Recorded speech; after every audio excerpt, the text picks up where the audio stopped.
الفاتحة والقبول تمام الرسول إلى حضرة سيدنا الرسول الحبيب وإلى حضرة في لنا ذنوبنا نسألنا أن تعلم تعلم وتذكر تذكر النفع والانتفاع والإفادة والاستفادة والحث حضرة النبي المصطفى محمد صلى الله عليه وسلم. الفاتحة.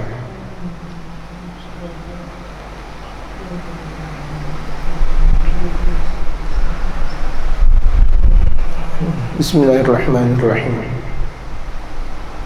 الحمد لله رب العالمين والصلاة والسلام على أشرف الأنبياء والمرسلين وعلى آله وصحبه أجمعين. أما بعد، وقد قال المؤلف رحمه الله تعالى وعلى من نفع به وبعلومه في الدارين آمين. قال الضرب وميزانه في الشريعة. Pembahasan kita di dalam kitab Salahul Usrah wa Dawrul Abawain fi Tarbiyah, di antara karya Al-Imam Al-Allamah Al-Murabbi Al-Habib Umar bin Muhammad bin Salim bin Hafidh. Kajian kita kali ini berbicara tentang ad-darbu, pukulan, wa mizanuhu fi syariah, dan ketentuannya. Mizan itu kalau misalnya kita lihat timbangan dalam syariat, ketentuan dalam syariat. Jadi dalam ketentuan memukul kepada anak bagaimana? Terkadang kalau misalnya kita lihat anak selalu dipukul karena memang secara kejiwaan anak kalau misalnya selalu dipukul, dia bakal butuh untuk dipukul berikutnya dan berketerusan. Anak salah kemudian dipukul, anak salah kemudian dipukul, anak salah kemudian dipukul. Nanti anak tersebut bakal meminta, Pak dan Bu, kapan dong saya mau dipukul? Jadi artinya ada satu ketagihan dari sang anak untuk minta dipukul. Padahal ketika itu pukulan yang diminta dalam syariat tidak model yang seperti itu. Jadi jangan lantaran anak salah kemudian langsung dipukul, anak salah kemudian langsung dipukul. Tidak. Ada strategi yang harus dilakukan oleh kedua orang tua. Kapan dan di mana anak harus dipukul, dan tempat mana yang harus dipukul juga, dan dengan apa memukulnya, alatnya. Jadi kita harus paham. Jadi enggak setiap anak salah dipukul, anak berantem dipukul, kemudian anak bercanda dipukul, anak memecahkan gelas, piring dan sebagainya dipukul. Tidak. Jadi mari jamaah sekalian pemirsa Nabawi TV yang dirahmati oleh Allah Subhanahu wa taala, untuk kita memerhatikan sejenak apa yang telah dikatakan oleh Al-Habib Umar di sini. Man tasma'una min kalamin 'anil darbi. Apa yang kalian sudah dengar tentang perbincangan tentang memukul, bagaimana nih anak dipukul dan bagaimana caranya dan sebagainya. Oh, mungkin kita sering memperbincangkan hal tersebut di televisi, atau mungkin di radio, atau mungkin di seminar, atau mungkin di majelis. Nah, kita dengarkan sekarang. Au an wasail ta'dibi, atau tentang permasalahan perantaraan untuk mendidik sang anak. Bagaimana perantaraannya? Apakah dengan cara ini, cara itu, cara ini, cara itu? Dan ini anwa' katsira, dan ini adalah macam-macam yang sangat banyak. Naqulu fihi, kami katakan, Al-Habib Umar di sini berkata, annal intigada lidharbi min asli, karena memang untuk menyelamatkan lewat pukulan itu secara asalnya nih, secara asal untuk menyelamatkan anak dari hal-hal yang tidak baik, untuk menyelamatkan anak naudzubillah min dzalik dari bersenda gurau dalam melakukan ibadah, untuk menyelamatkan anak dari teman-teman yang tidak baiknya, wa fathi babihi ala misra'ihi, dan untuk membuka pintu dalam bergulat untuk mendidik sang anak, dia tahawala, untuk berubah. Ini dalam ada sebuah perubahan. Makanya sering kita dengar dari Al-Habib Abu Bakar bin Ali al-Masyhur al-Adini, itu sering beliau mengatakan tentang fiqh tahawulat. Fiqh tahawulat, artinya dari fiqh tahawulat di sini ada sebuah perbaikan, ada sebuah perubahan, exchange, ada sebuah perubahan dalam satu mendidik, dan di situ adalah seni. Artinya perubahan di sini, yang tadinya buruk menjadi baik, yang menjadinya baik menjadi lebih baik lagi. Ila ma yusammihil fuqaha wa 'indana fi syari'ati bid-darbil mubarrih. Sampai-sampai mereka para ulama-ulama fikih, ini dari kalangan kami, kita ini semuanya dalam bentuk syariat dengan kata-kata ad-darbul mubarrih. Memukul tidak kencang, tidak menyakiti, tidak merusak tubuh, tidak mengeluarkan darah, dan tidak menghancurkan tulang. Itu yang namanya ad-darbul mubarrih. Tapi kalau misalnya ada orang tua memukul anak sampai berdarah, itu dosa, atau sampai tulang belulangnya rusak, atau naudzubillah min dzalik, sampai bahkan dibawa ke dokter atau ke rumah sakit, ya Allah, itu terlalu. Masa orang tua memukul dengan kejamnya kepada sang anak? Padahal ketika dia mukul kepada sang anak, berarti dia mukul Rasulullah, dia mukul baginda Rasulullah, dia mukul Allah Subhanahu wa taala. Dia juga sama saja dia memukul dirinya. Karena anak adalah hati, satu sanubari yang sangat tinggi, kekuatan yang sangat dalam kehidupan, yang bisa jadi kehilangannya seseorang akan harta, dia tidak ada menjadi masalah. Bisa jadi kehilangannya tentang karir, dia tidak ada masalah. Sebagaimana dilalui oleh Nabi Allah Ayyub alaihi salatu wassalam. Nabi Allah Ayyub alaihi salatu wassalam kehilangan harta, enggak jadi masalah. Kehilangan kerajaan tidak jadi masalah. Kehilangan pengikut tidak ada masalah. Tapi ketika itu diungkapkan oleh iblis laknatullah alaih tentang kedua anaknya yang masih kecil-kecil meninggal dunia, akhirnya beliau mengungkapkan innalillahi wa inna ilaihi raji'un. Terungkap di dalam dirinya. Artinya apa? Ini anak pelipur-lara. Ini adalah kekuatan yang ada di dalam dasar kehidupan. Jadi sekejam-kejam orang tua, dia harus tahu apakah dia harus memukul tega kepada anaknya, apakah harus menyambit anaknya dengan naudzubillah min dzalik, dengan papan tulis, atau dengan pakuat, atau dengan apa, dengan alat apa-apa. Ngajar anak tidak bisa kemudian disambit, ngajar anak nggak bisa kemudian dijedodin di tembok. Apakah itu? Ini salah kaprah, dan banyak kejadian-kejadian seperti ini malah menjadikan anak tersebut tidak menjadi sukses, malah menjadikan anak tersebut malah berketerusan. Telah tadi dikatakan di awal, meminta lagi untuk diapakan? Untuk dipukul, meminta lagi untuk diikat. Seakan seperti itu. Akhirnya anak berulah. Ketika anak berulah kan diikat. Jadi akhirnya menjadikan adat istiadat kalau begitu jadinya. Ya. Jadi cerdas kita harus memahami syariat baginda Nabi besar Muhammad sallallahu alaihi wasallam dengan kata-kata ad-darb di sini. Harus cerdas. Jadi di sini dikatakan kilahuma khata'un, yang keduanya salah. Kalau misalnya dengan memukul atau sarana bagaimana untuk menampar anak dan sebagainya, salah. Dikatakan oleh Al-Habib Umar, kilahuma khata'un. Fal afkar lati ja'at, ini pemahaman-pemahaman yang sudah datang. Apalagi kalau misalnya kita lihat zaman-zaman dahulu, anak salah sedikit ditampar, anak salah sedikit dipukul. Tuh lihat, apakah ini benar? Tidak, ini tidak benar. Kita lihat, oh ini kan pengajian. Apakah pengajian seperti itu? Ini pesantren. Apakah pesantren seperti itu? Ini adalah madrasah. Apakah madrasah seperti itu? Apakah ini majelis? Apakah majelis seperti itu? Apakah madrasah, pesantren, pengajian, rumah tidak mengikuti Rasulullah? Sementara itu semuanya adalah dasarnya bagaimana cara mengikuti baginda Rasul Muhammad sallallahu alaihi wasallam. Majelis, pesantren, kemudian madrasah, rumah yang tidak mengikuti baginda Rasul Muhammad sallallahu alaihi wasallam, berarti tempat tersebut tidak diridhai oleh Allah Subhanahu wa taala dan tidak diridhai oleh baginda Rasulullah Muhammad sallallahu alaihi wasallam. Ini yang bakal menjadi cemar akan syariat baginda Rasul Muhammad sallallahu alaihi wasallam. Kita lihat di mana-mana anak dipukul habis-habisan. Guru memukul habis-habisan kepada santrinya. Tidak. Apakah tidak ada kelembutan? Apakah tidak ada lutuf, sifat lemah lembut, sifat lemah lembut dari orang tua kepada anak, dari guru kepada sang murid?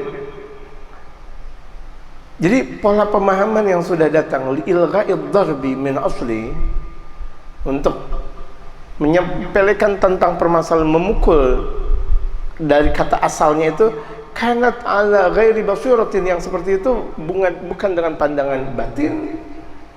Kalau misalnya semuanya serba untuk dipukul. Walam tuaddi ila salamah, dan itu tidak mengarahkan kepada keselamatan. Bagaimana anak bakal menjadi selamat? Baru ngaji salah dikit dipukul, adzan salah sedikit dipukul, main sebentar dipukul. Tadi dikatakan menghancurkan sesuatu, alat rumah tangga, pesantren, majelis atau apa saja dipukul. Apakah seperti itu jalan keluarnya? Wala ila istiqamatin, dan tidak mengarahkan kepada satu istiqamah, perjalanan yang lurus, perjalanan yang harus dijalankan secara rutinitas. Wallati futihatil bab, wallati fatahtil bab, yang engkau ni wahai perempuan, yang engkau buka pintu ala misra'i, untuk bergulat dalam menampilkan pendidikan kepada sang anak. Wa anna kulla syai'in bidarbi, misalnya segala sesuatu harus dipukul ni dikatakan oleh Habib Umar, wa darbu wal asasu aidan fashilah, karena memang asalnya dari untuk memukul itu fashilah, gagal. Jadi kalau misalnya kita mendidik anak perlu dengan pukulan, berarti didikan yang gagal. Majelis, kemudian memukul, pesantren, kemudian madrasah atau perguruan tinggi atau sekolah apa semuanya, kemudian dengan cara dipukul lagi. Pendidikan, lihat pendidikan, kita lihat pendidikan di ini dan itu semuanya dipukul. Bahkan yang lebih lucu, senioritas memukul junior, itu tidak boleh, haram. Memukul apa namanya, muka, memukul dada, wallahu akbar, ditendang anggota, semuanya ditendang, salah sedikit ditendang. Apakah ini adalah ajaran baginda Rasulullah? Salah semuanya, fashilah, gagal. Walaupun itu adalah untuk dinas kenegaraan, hatta itu adalah dinas kenegaraan yang salah dalam model seperti itu. Kalau misalnya dilalui dengan pengajian atau syariat dengan model seperti itu, berarti itu model yang salah, fashilah, salah, rusak, batal, wa khatiyah, salah itu. Khalifatun lissunnatil karimah, dan itu bertentangan dengan sunnah baginda Nabi besar Muhammad sallallahu alaihi wasallam. Jadi ini kalau misalnya sudah bertentangan kemudian salah dalam sunnah baginda Rasulullah, apakah harus dipertahankan model-model seperti ini? Pendidikan yang penuh dengan tamparan, pendidikan yang penuh dengan pukulan, pendidikan atau apa namanya, mau masuk perguruan tinggi atau pendidikan sudah masuk tes masuk ini dan itu dan kemudian dipukul lagi, kemudian dikerjakan lagi, Allahu akbar, yang pada akhirnya menjadikan keterusan, di mana junior dipukul, nanti ketika dia nanti jadi senior dipukul lagi juniornya, dan berketerusan. Berapa banyak akhirnya oknum pada akhirnya mati, naudzubillah min dzalik, dosa besar, naudzubillah min dzalik. Dipukul saja orang ketika memukul walaupun itu salah. Ada trik tersendiri yang baginda Rasul Muhammad sallallahu alaihi wasallam ajarkan. Makanya ketika kita betul-betul memahami syariat baginda Nabi besar Muhammad, penuh dengan kecerdasan dan penuh dengan keoptimalan daya pemikiran kita, dan belajar kepada siapa kita? Belajarlah kepada mereka para ulama yang memang bersanad. Belajarlah kepada mereka para ulama yang mereka ulama adalah murid dari guru-gurunya. Jangan merasa guru tanpa dia enggak pernah menjadi murid di hadapan guru-gurunya, dan itu tidak pernah benar. Kita belajar kepada guru, tapi dia sendiri dulu guru enggak pernah menjadi murid, tahu-tahu langsung jadi guru. Dan sekarang banyak jamaah sekalian, pemirsa yang dirahmati oleh Allah Subhanahu wa taala, dia belajar di media sosial, dia belajar dengan ini dan sebagainya, tanpa dengan guru atau lewat sekolah madrasah sampai perguruan tinggi, tanpa tarbiyah dari sang murabbi, tanpa tarbiyah dari sang yang membersihkan jiwa raganya dari perbuatan-perbuatan asusila, dari perbuatan-perbuatan yang tidak diridhai oleh Allah Subhanahu wa taala. Allahu akbar. Jadi pemirsa dan jamaah sekalian yang dirahmati oleh Allah Subhanahu wa taala, untuk menyambung ini semuanya, Al-Habib Saleh bin Yahya Maula Dawira insyaallah akan berbicara tentang yang berkaitan tentang an mas'alatid darb, wa hadha yahtaj ila tarkiz, wa hadha yahtaj kadzalika ila mutala'ati sunnatin Nabi Mustafa Muhammad sallallahu alaihi wasallam tarkizan kamilan syamilan, wa insyaallah banastami ilaihi, falyatafaddal ma'juran. Alhamdulillah alladzi أكرمنا بشريعة واضحة منيرة Segala puji bagi Allah Subhanahu wa taala yang Allah memuliakan kita dengan syariat yang bercahaya, syariat yang sangat agung yang Allah berikan kita.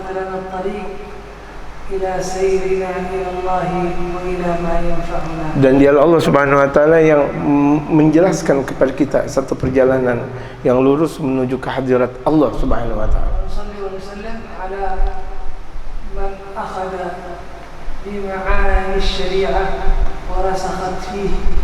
Salawat dan salam kepada sang junjungan yang memegang teguh, yang mengambil syariat Nabi besar Muhammad sallallahu alaihi wasallam dan terpatri syariat di tangan beliau. Itu pada Nabi Muhammad, kepada keluarganya dan kepada para sahabatnya. Dan kepada orang-orang yang berjalan dalam perjalanan metode yang lurus. Allah Subhanahu wa taala al-ma'mur biha ata ilaina bi syari'ah wadihah. Yang Allah Subhanahu wa taala memerintahkan, yang mendatangkan kepada kita dengan syariat yang sangat jelas. Hadhihi syari'ah mabniyah hatta ya'khudh biha an-nas mabniyah 'ala at-targhib wa at-tarhib. Dan syariat baginda Rasul Muhammad sallallahu alaihi wasallam didasarkan dengan at-targhib, dengan berita-berita yang enak dan untuk bagaimana caranya orang suka, berita-berita agar orang menyukainya, dan juga at-targhib, berita-berita untuk menakutkan orang. Jadi ada at-targhib, ada at-tarhib. Maka Nabi sallallahu alaihi wasallam yuraghib ya'khudh tariqain, tariq at-targhib. Yang terkadang baginda Rasulullah mengambil dua jalan, targhib atau tarhib, tadi yang telah dikatakan. Antara targhib dan tarhib itu yang dipraktikkan oleh baginda Nabi besar Muhammad sallallahu alaihi wasallam. At-targhib wa kama sara kadzalika al-Qur'an 'ala hadha an-nahj, at-targhib wa at-tarhib. Dan juga sebagaimana ada di dalam Al-Qur'an kan tentang permasalahan at-targhib wa tarhib. At-targhib turaqib man 'amila hadhihi al-a'mal, turaqib lahu bil jannah. Kemudian yang namanya targhib di sini mengarahkan dan bagaimana memberikan intuisi kepada orang yang diajak itu suka dengan berita-berita surga, dengan berita-berita nikmat.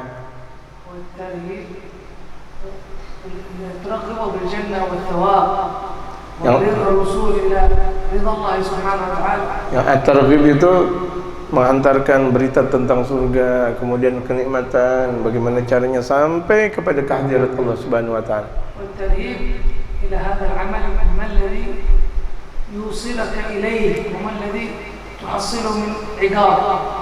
Dan kalau misalnya tarhib itu nakut-nakuti dan nakut-nakuti yang benar, artinya memberikan arahan bahwa di belakang itu ada siksa, ada api neraka. Hati-hati, hati-hati. Itu pemberian tentang kehati-hatian dari perbuatan maksiat yang pada akhirnya mengarahkan kepada neraka atau murka Allah.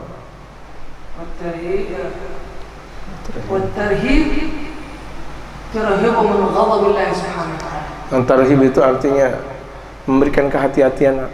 Hati-hati, di situ ada murkanya Allah Subhanahu wa taala. Hati-hati betul, ada murkanya Allah Subhanahu wa taala.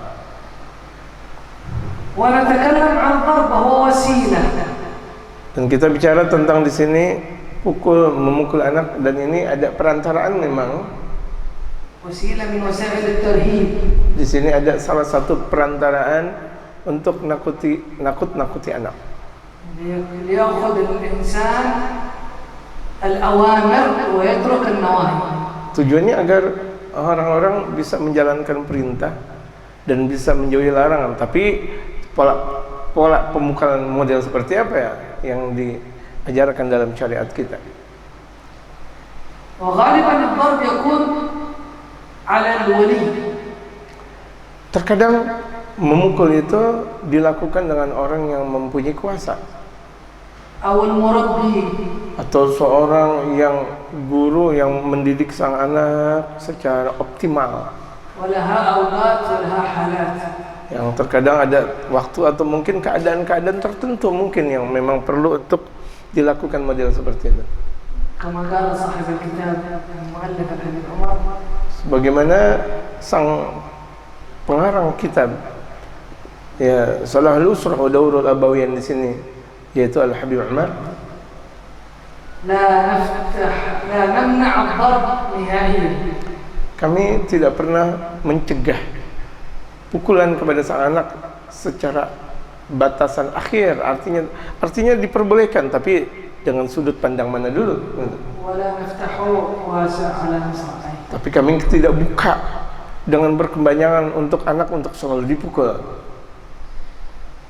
ويكون في أوقات وحالات تحتاج إليه. Yang memungkinkan di waktu dan keadaan yang memang diperbolehkan atau dibutuhkan memang untuk sang anak dipukul. تحتاج إليه وهو عبارة عن وسيلة للمقصود. Ini dikatakan ketika mungkin untuk dibutuhkan untuk dipukul, ini bisa jadi karena memang perantaraan untuk menghasilkan anak didik bisa terdidik dengan sebagaimana tujuan anak untuk bisa terdidik. وسيلة المقصود. ما المقصود؟ Apa sih tujuannya? امتثال الأوامر Yaitu menjalankan perintah وترك النواهي dan menjauhi larangan وأخذ الآداب. dan bagaimana agar beradab. فإذا أتينا إلى قول نبينا محمد Ketika kita datang ke sabda baginda Nabi besar Muhammad sallallahu alaihi wasallam يبين لنا كيف نتعامل مع أولادنا.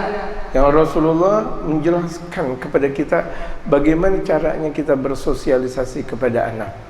قال رسول الله صلى الله عليه وسلم Yang baginda Rasul bersabda, مروا أولادكم بالصلاة لسبع.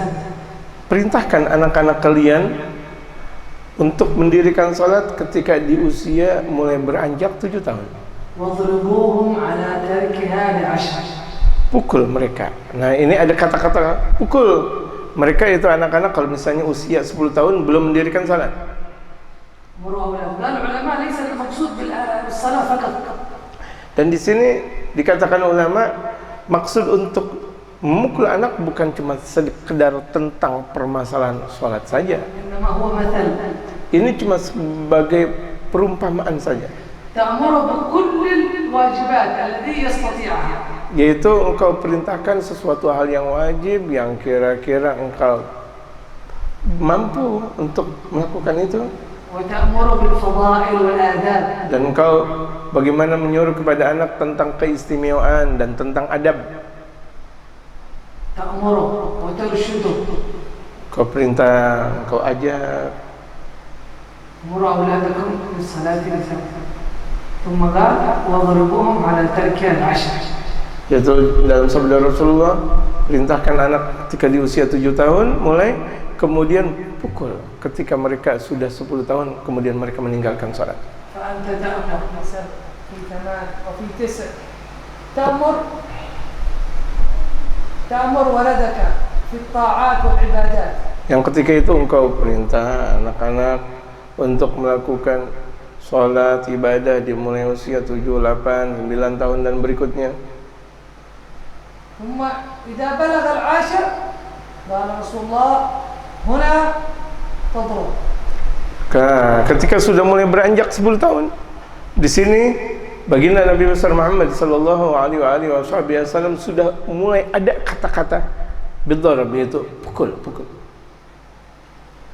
فهذا هناك ضرب. أما من بلغ 10 ويقول لابد من لازل أن ننصح ونبين، لا لابد أن تضرب. Nah, ketika di usia 40 tahun kita misalnya cukup dengan untuk memberikan nasihat atau memberikan penjelasan. Kalau misalnya anak tersebut sudah tidak mau mendirikan salat, pukul. ليس المقصود الضرب بالقوة المبرح. Tapi yang disebut dengan memukul di sini bukan memukul yang disebut dengan ad-darbul mubarih. Dikatakan ulama tidak boleh sampai berdarah, tidak boleh merusak tulang, tidak boleh di tempat yang mulia seperti muka, kemudian tidak boleh membuat luka, membuat celah. Jadi pukulan santai di tempat yang tidak tidak menjadi permasalahan pada akhirnya. المقصود أن يهاب المربي يهابه. Maksudnya agar anak merasa sebuah harisma dari yang mendidik. Jadi agar mempunyai keharismatikan dalam perasaan anak kepada sang pendidik. يهاب أن يخطئ. Takut anak kalau misalnya dia berbuat kesalahan berikutnya. فإذا هاب الإنسان هاب المربي فقد يستغني عنه. Ketika seorang pendidik dia mempunyai satu harismatik tinggi, sebenarnya dengan harismanya itu membuat cukup buat anak untuk tidak melakukan perbuatan-perbuatan yang salah. فقال وكذلك ذكر رسول الله صلى الله عليه وسلم الضرب. Oleh karena itu baginda Rasulullah di sini menyebutkan tentang kata-kata ad-darb. ذكروا كذلك في تربية الزوجة. Dan ini sebagaimana diungkapkan oleh baginda Rasulullah bagaimana cara mendidik sang istri. Allah Subhanahu wa taala Yang Allah Subhanahu wa taala berfirman, فعظوهن إذا خالفوا الأمر والطريق والأوامر فعظوهن. أول بدأ بواحد الوعظ. ketika istri sudah mulai banyak tidak mendengarkan nasihat, sudah banyak mukhalafah kepada sang suami, maka di sini Allah lewat Al-Qur'annya mengungkapkan berikan nasihat kepada mereka. فعظوهن واهجروهن في المضاجع. Wahjuruhunna fil madaji wadribuhunna. Kemudian setelah itu hijrah dari tempat tidur. Pukul berikutnya. واضربوهن. Kemudian pukul ketika itu. الضرب قالوا بالمسواك مثل المسواك. Jadi kalau misalnya pukulan itu bagaikan alat pukul yang kecil, apa seperti lidi, tapi bukan artinya tuh anak dipukul dengan lidi, malah lebih sakit, akan dipecut. Jadi seperti penggaris kecil atau seperti lidi kecil. أيوة حتى تهاب أن تترك أن تعمل المعاصي أو تترك الواجبات. تهاب. Dengan perantaran seperti itu, dengan ada sarana seperti itu, sampai anak mau menjalankan perintah dan mau menjauhi larangan-larangannya. وقال العلماء قد يكون الضرب للنساء لا يؤدي المقصود. Terkadang dikatakan oleh ulama, ketika memukul kepada istri bisa jadi itu bukan mencapai satu tujuan yang baik. خصوصا في هذا العصر. Apalagi di zaman sekarang ini. المقصود هو أن تلتزم بالواجبات وتترك المحرمات. Maksudnya sih tujuannya agar sang istri bisa menjalankan perintah dan menjauhi larangan-larangan. Itu maksudnya. مقصود أن تعالج مشكلة. Tujuannya agar engkau bisa mengatasi satu permasalahan yang ada. ففي هذا العصر لا تؤدي بل قد تزداد المشكلة وتكبر. Di zaman sekarang bisa jadi andaikan tuh istri dipukul malah bertambah problematikanya. Allah Akbar. فيأتي فتغضب وتخرج ويأتي أقاربها وقد يؤدي إلى الفراق. Oh, bahkan terkadang kalau misalnya itu nanti datang, kemudian dia keluar lagi, kemudian beringas, sampai bahkan keluarga-keluarga sang istri datang, yang nanti pada akhirnya menjurus kepada perceraian. بينه منكر صغير وصل إلى منكر كبير. Yang tadinya keburukannya kecil, malah mendatangkan kemungkaran yang besar. فكذلك يتركه. Nah, kali itu banyak sekali tinggalkan model-model seperti itu. Ini kepada sang istri. قال رسول الله صلى الله عليه وسلم في المناكر من وسائل الإنكار. Ada dalam sabda-sabda baginda Rasulullah sallallahu alaihi wasallam mengingkari dari permasalahan-permasalahan yang mungkar. قال رسول الله صلى الله عليه وسلم من رأى منكم منكرا. Yang dalam sabda baginda Rasulullah, siapa di antara kalian melihat kemungkaran, فليغيره بيده. berubah dengan tangan. فإن لم يستطع فبلسانه. Kalau tidak mampu dengan tangan, maka rubah kemungkaran tersebut dengan lisan. وإن لم يستطع فبقلبه. Kalau tidak mampu juga dengan tangan, dengan lisan, rubah dengan hati. وقال العلماء الضرب المناكر تكون هذه الغالب أنها تكون للحاكم. Yang bisa jadi ini memukul kepada hal-hal yang mungkar, ini bisa jadi secara umum seorang hakim untuk memukul orang yang divonis bersalah. Qala Rasulullah sallallahu alaihi wasallam, "Inna Allah la yanzi'u bil hakim ma la yanzi' bil Qur'an." Dalam sabda Rasulullah sallallahu alaihi wasallam, sesungguhnya Allah tidak menarik kepada sang hakim sebagaimana Allah tarik di dalam Al-Qur'an Al-Karim. Wa darb yakun nafi' 'ind waqt al-khata'. Bisa jadi memukul kepada anak itu bisa jadi itu bermanfaat ketika mungkin dalam sebuah kesalahan. Hatta ya'rif at-taraf al-akhar annahu akhta'. Sampai dia tahu akan keadaan yang lain, celah yang lain, di sisi yang lain, bahwa dia merasa bahwa itu adalah perbuatan yang salah. Wa ya'rif annahu dhurib li sabab hadha. Dan dia tahu dia dipukul lantaran sebuah kesalahan tersebut.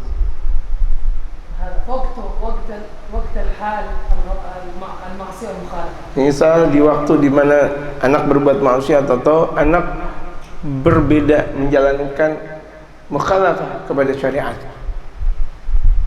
Syariat, فكل من اتقى الله سبحانه وتعالى الله ألهمه الطريق.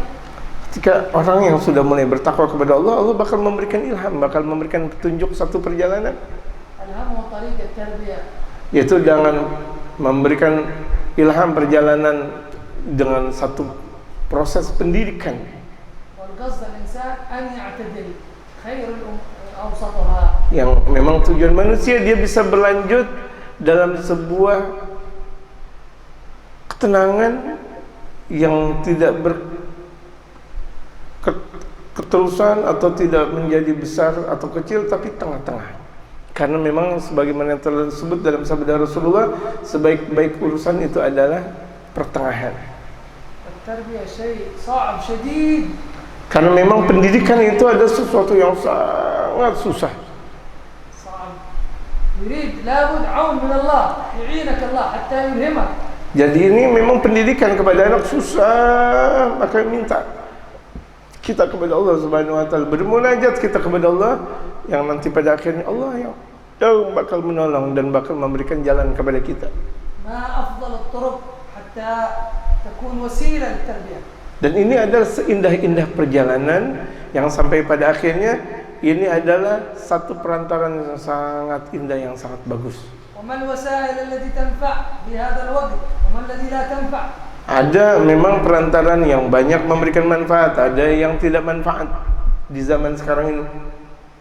Kullaha labud lak al-insan min 'aun min Allah subhanahu wa ta'ala. Yang semuanya wajib kita minta pertolongan, semuanya wajib kita minta pertolongan kepada Allah Subhanahu wa taala. Asalullah subhanahu wa ta'ala an yuwaffiqana lima yuhibbu wa yarda. Kita minta kepada Allah Subhanahu wa taala agar Allah memberikan taufik kepada kita dan agar Allah ridha kepada kita sekalian.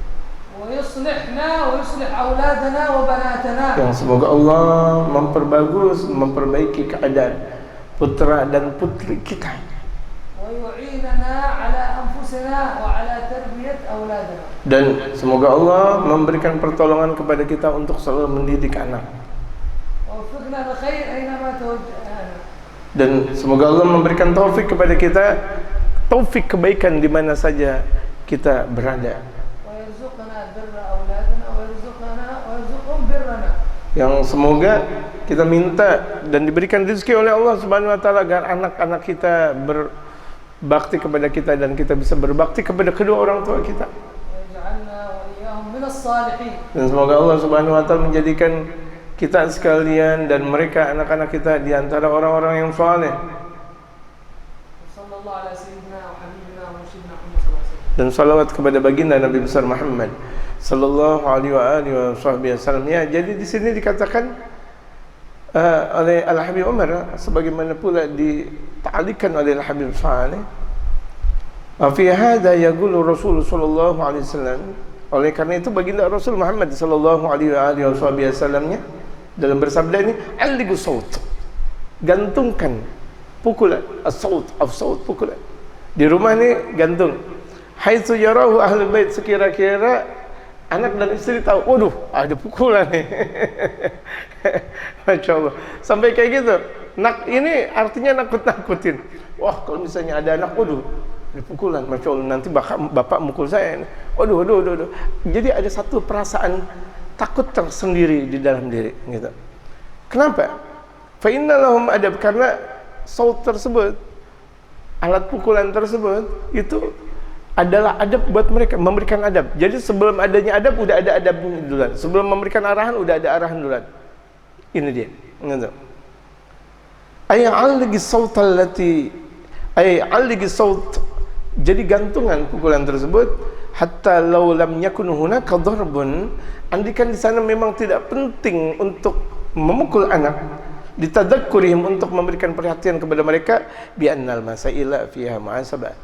Permasalahan di sini penuh dengan introspeksi. Artinya walaupun enggak mukul, artinya dengan adanya saja akan menjadikan perhatian besar Allah. Aduh, kalau saya salah dikit dipukul. Oh, kalau saya salah sedikit dipukul. Oh, saya salah sedikit dipukul. Gitu. Jadi ada perasaan. Biarkan perasaan itu. Maksudnya apa? Sebagaimana yang telah tadi dikatakan oleh Habib Saleh, agar anak tersebut bisa menjalankan perintah dan menjauhi larangan. Labud an yatanabbaha min nafsi, labud an yantabiha min nafsi, yang seharusnya dengan adanya alat pukul tersebut di rumah, anak bakal merasakan peringatan-peringatan di dalam dirinya. Bimana artinya? Kun rajulan ijabiyan wa waqi'iyan wa haziman wa la tatrukil umura sa'ibat daiman wa la taj'alid darba huwal awwal. Nah, artinya di sini dikatakan oleh Habib Umar, kun rajulan ijabiyan. Jadilah engkau seseorang yang memang penuh dengan bagaimana ketika kita memerintah, orang bisa menjalankan perintah kita. Ini rajulan ijabi. Ini kan perlu dengan satu harisma yang sangat tinggi. Jadi bahkan terkadang sebelum kita memerintahkan orang, orang sudah langsung takluk kepada kita, tunduk kepada kita. Lihat mereka para ulama-ulama kita, orang-orang tua kita tempo dulu. Baru saja keluar dari rumah, padahal yang mereka pakai sendalnya sendal yang bunyi, sendal bakyak, tak. Orang-orang udah langsung lari ke masjid. Kenapa? Ada ulama, ada kiai, ada habib. Oh, langsung mereka kemana? Cepat langsung bergegas, berwudu, langsung tahu-tahu tiba mereka di masjid. Kenapa? Muru'ah, harisma yang dimiliki oleh sang ulama tersebut, sang habaib tersebut, sang kiai-kiai tersebut, sang ustaz-ustaz tersebut. Kenapa? Ada wibawa. Coba kita menjadikan seperti itu kepada anak-anak kita. Bahkan terkadang sebelum kita arahkan, anak sudah menjalankan perintah. Allahu Akbar. Ini kan luar biasa. Nah, wawaqiyan, dan mengetahui keadaan yang sedang berlaku, keadaan yang sedang ngetren sekarang ini apa. Jadi satu permasalahan orang tua harus paham betul. Wahaziman, dan betul-betul menjaga dengan seakan mengikat dengan ikatan yang sangat kuat. Harus punya satu rujukan yang sangat tinggi dan kuat. Wala tatrukil umur saibah, jangan engkau tinggalkan urusan sia-sia, jangan. Karena ini apalagi urusan mendidik sang anak, jangan engkau tinggalkan urusan tersebut. Perhatian. Jangan engkau merasa bahwa engkau sibuk, wahai bapak, engkau sibuk, wahai ibu, engkau tinggalkan perhatian engkau kepada anak, sementara anak butuh perhatian. Akhirnya tuh anak dibiarkan begitu saja sama pembantu yang ada di rumah, sehari-harinya sama pembantu di rumah. Akhirnya seakan-akan pembantu bakal menjadi orang tua nanti pada akhirnya. Yang dikangenin anak bukan orang tua, tetapi yang dikangenin anak adalah pembantu. Yang dicintai anak adalah pembantu. Yang dijadikan tolak ukur anak adalah pembantu. Kenapa? Lantaran memang kedua orang tuanya tidak layak untuk dijadikan qudwah, tidak layak dijadikan contoh. Dan ini banyak. Dalam satu permasalahan seperti ini, akhirnya rumah tangga mau tidak mau hancur, berantakan. Kenapa? Karena di satu sisi anak sudah tidak merasakan sebuah ketenangan di dalam pendidikan orang tua.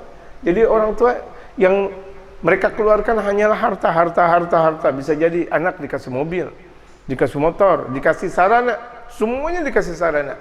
tapi mereka sibuk. Setiap hari mereka berangkat ke luar negeri. Setiap hari mereka berangkat ke karirnya, ke tugasnya.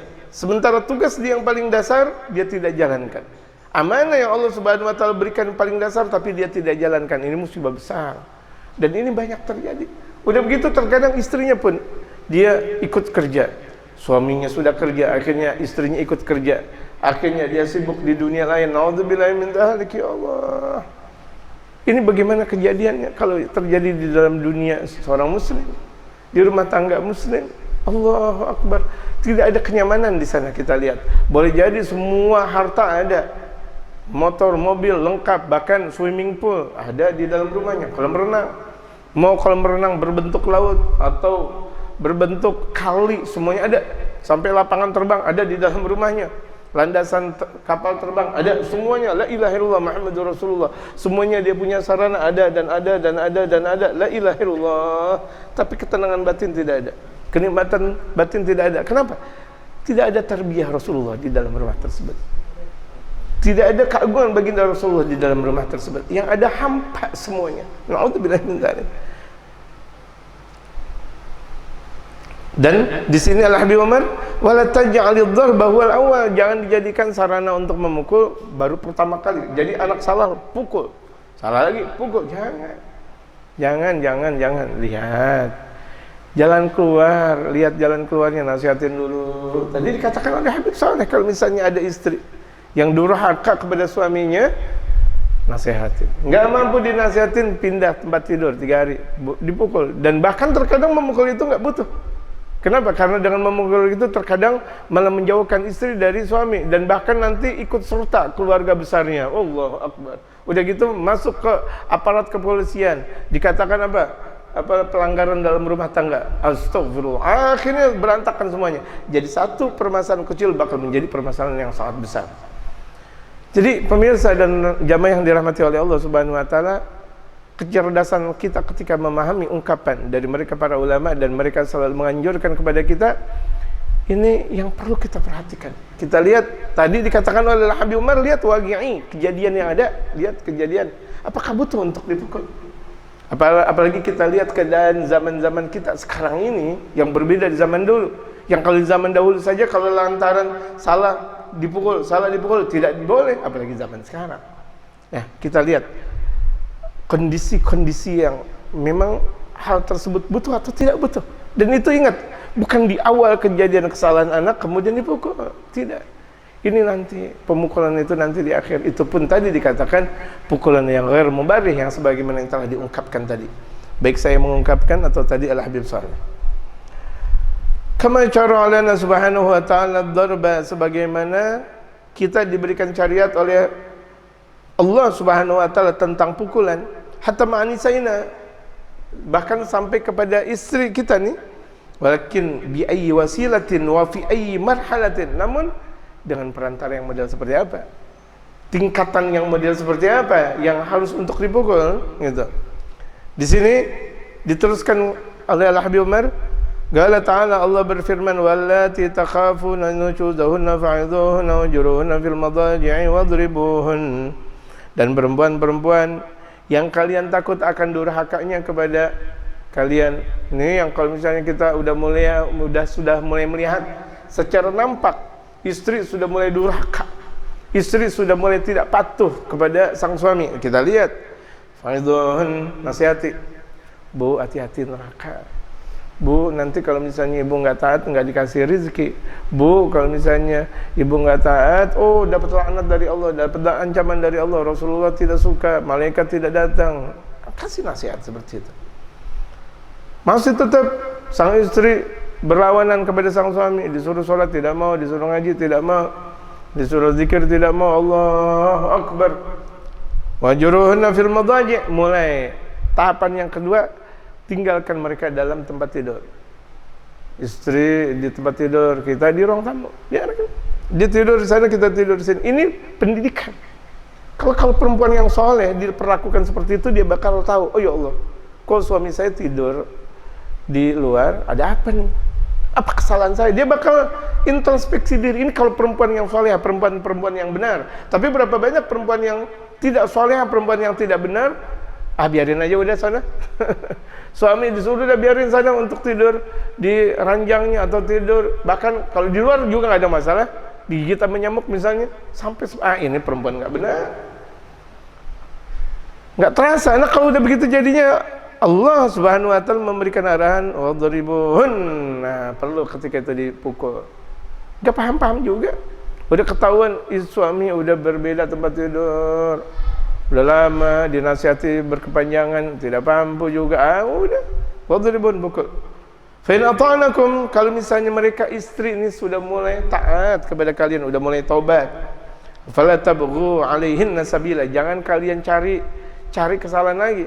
Jangan, kalau misalnya mereka sudah taubat kepada Allah Subhanahu wa taala, jangan kita bilang, "Bu, dulu kan ibu." Jangan dong. "Bu, dulu kan ibu. Bu, dulu kan ibu. Bu, dulu kan ibu." Jangan. Lupakan perbuatan-perbuatan yang lalu. Lupakan perbuatan yang salah. Kenapa? Kan istri sudah taubat.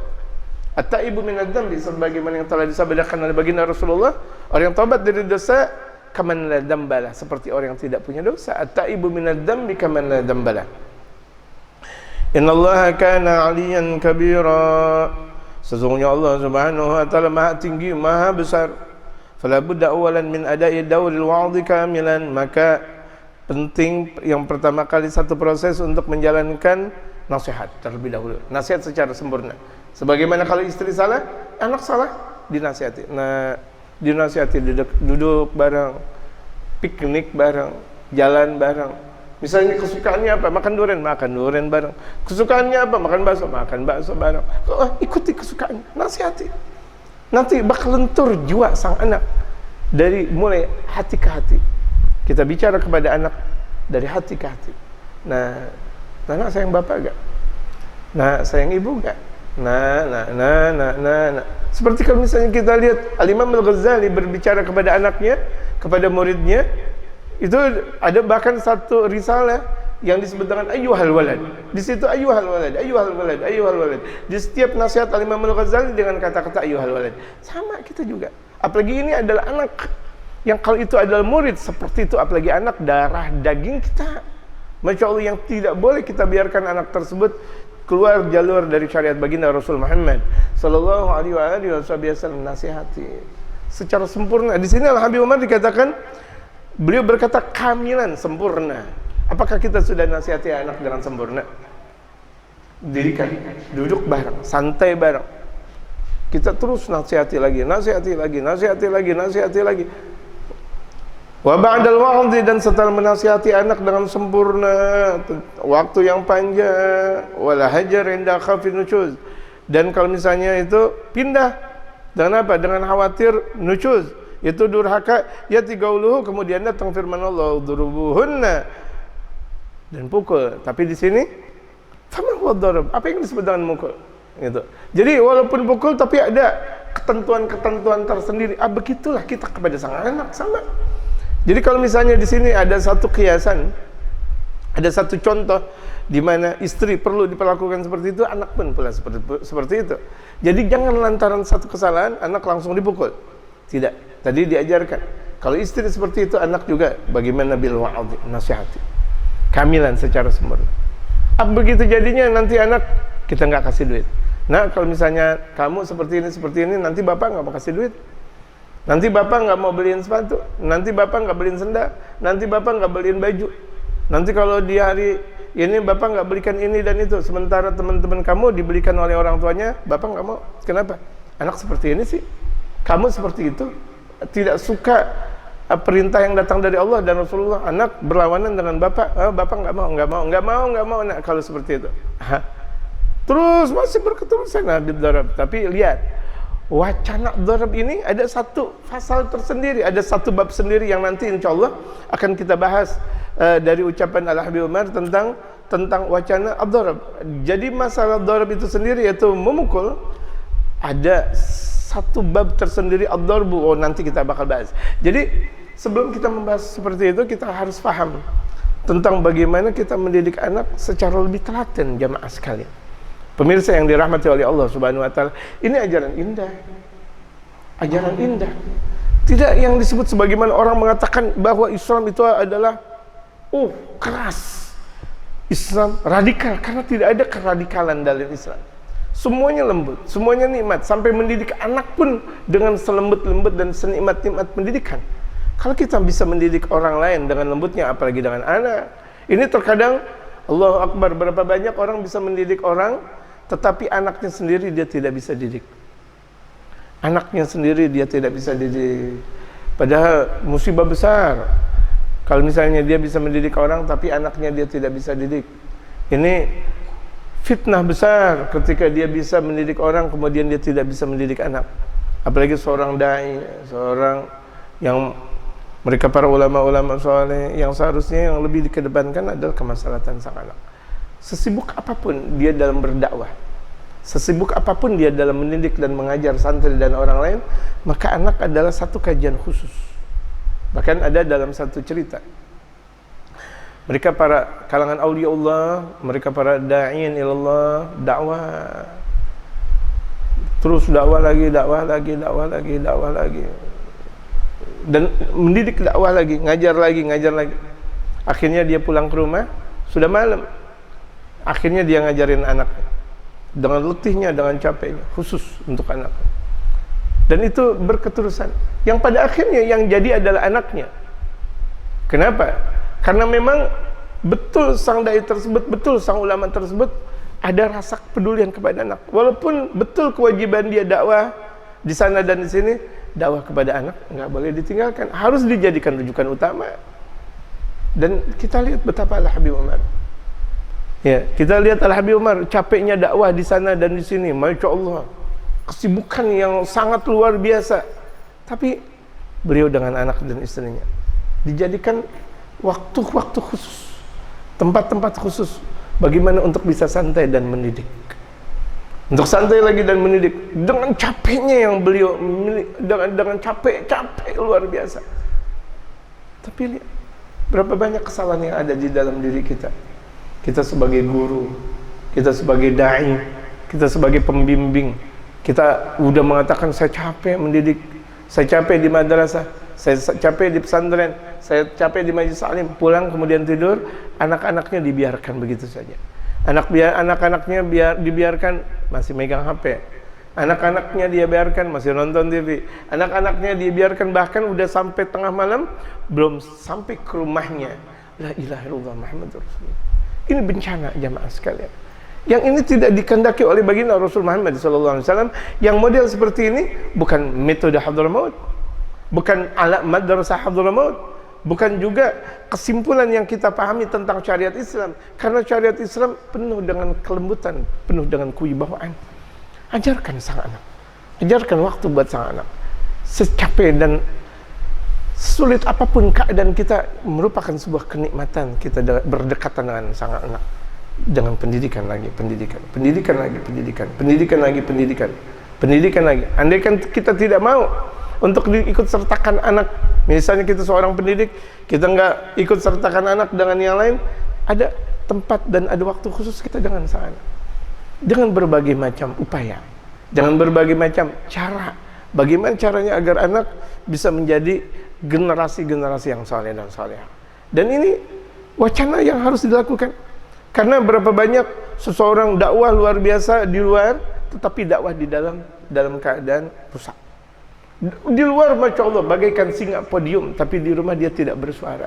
Dia sudah capek, tidak memberikan manfaat kepada keluarga. Na'udzubillah, teman na'udzubillah. Jadi pemirsa dan jamaah sekalian yang dirahmati oleh Allah Subhanahu wa taala, kita minta kepada Allah agar anak-anak kita, anak-anak yang saleh dan salehah, anak-anak didik kita seluruhnya adalah anak didik yang saleh dan salehah, dan kita minta kepada Allah agar dimudahkan urusan-urusan kita dalam mendidik mereka. Alhamdulillah ghafuri lil 'abdi dzil ghururi wal farti fil umuri wa hamagatil huburi wa salatullah dawama wa salamuhu tamama ala man yaji imama wal anbiya ختما وعلى الآل الكرام والصحب كالنجوم في قلوة المرام للعرب والأعجام.